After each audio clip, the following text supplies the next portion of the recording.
Jadi di setiap negara, dunia intelijen itu selalu mengawasi negara lain.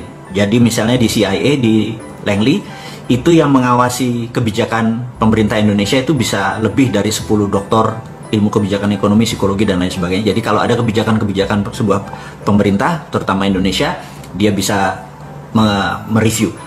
Dan kita tahu intelijen di negara-negara ASEAN juga melakukan hal yang sama, karena Indonesia adalah kakak nomor 1 ya kalau di cerita kungfu itu, atau kakak tertua di ASEAN.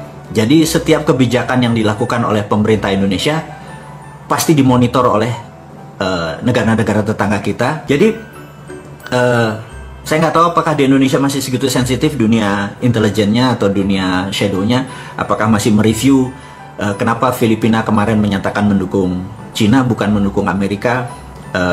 Kalau krisis, kalau ada tindakan war, perang sama Amerika dengan Tiongkok, itu mereka harus orang-orang yang sensitif. Saya lihat mereka nggak terlalu sensitif gitu ya.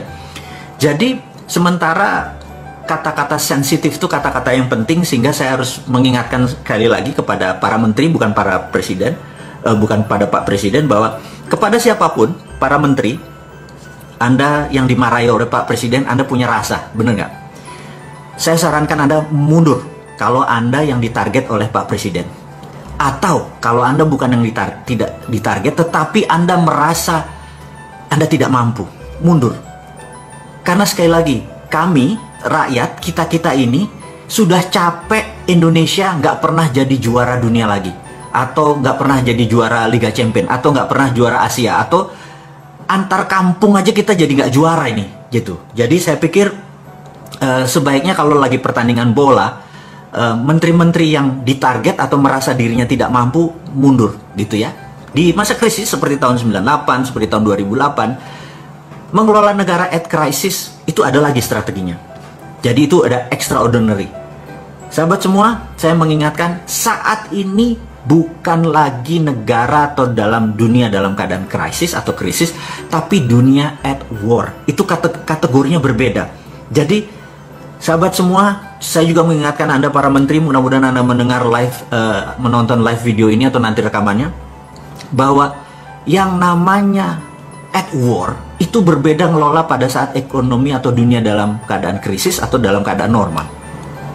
Anggaran Menteri Pertahanan di Indonesia, anggaran militernya di Indonesia adalah 135 triliun rupiah, atau kalau didolarkan adalah 9 billion dolar. Indonesia anggaran militernya hanya 9 billion dolar, sementara Amerika dalam 1 tahun nilainya 700 billion.